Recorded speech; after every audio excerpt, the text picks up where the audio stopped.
और भी बहुत सारे लोग खड़े हुए थे। उसने दुकानदार को कई बार बुलाया, लेकिन वहां पर भीड़ इतनी थी कि दुकानदार का ध्यान उसकी तरफ गया ही नहीं। और फिर उस बच्ची को थोड़ा सा गुस्सा आया तो उसने अपनी मिट्टी की गुल्लक ले करके वहीं काउंटर पर जोर से रख दी, जिसके बाद में जो दुकानदार था और जितने भी लोग खड़े थे वो सब उस बच्ची की तरफ देखने लग गए। और फिर उस दुकानदार ने उस बच्ची से पूछा, बेटे आपको क्या चाहिए? तो वो बड़े ही भोलेपन से बोली कि मुझे एक चमत्कार चाहिए। ये सुन करके दुकानदार को कुछ समझ नहीं आया, ना ही वहां पर जो लोग थे उनको कुछ समझ में आया, और सब उसकी तरफ देखने लग गए। फिर दुकानदार ने बोला, बेटे चमत्कार तो यहां पर नहीं मिलता है।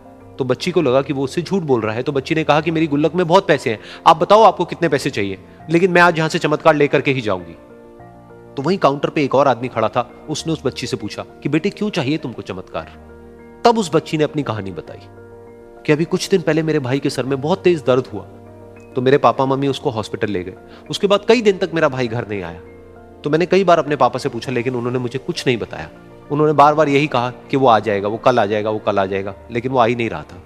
तो मैंने देखा कि मम्मी रो रही है, और पापा मम्मी को कह रहे थे कि उसकी दवाइयों के लिए और उसके इलाज के लिए जितने पैसे चाहिए उतने मेरे पास में नहीं है, अब उसको कोई चमत्कार ही बचा सकता है।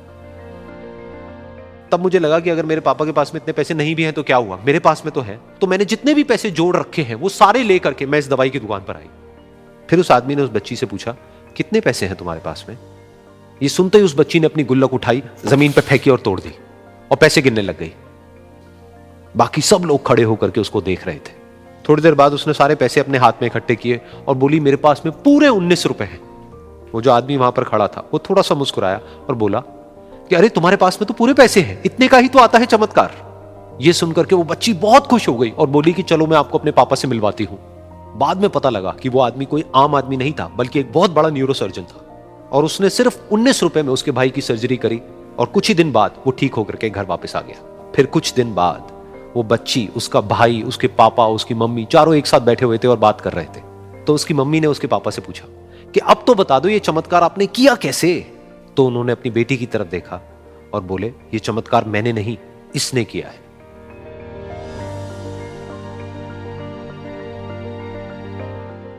तो यहां पर एक बहुत बड़ी बात है जो हम उस छोटी सी बच्ची से सीख सकते हैं कि जिंदगी में कभी कभी ऐसा होता है कि हमको कोई रास्ता नजर नहीं आ रहा होता है और हम लोग हिम्मत हार जाते हैं। तब हमारे अंदर एक बच्चा होता है जो कोशिश करने से कभी भी पीछे नहीं हटता है। वो हार मानने को तैयार नहीं होता है क्योंकि उसको ना शब्द समझ नहीं आता है। वो बच्चा जिसके लिए कुछ भी नामुमकिन नहीं है, क्योंकि वो हर हाल में कोशिश करता ही रहता है।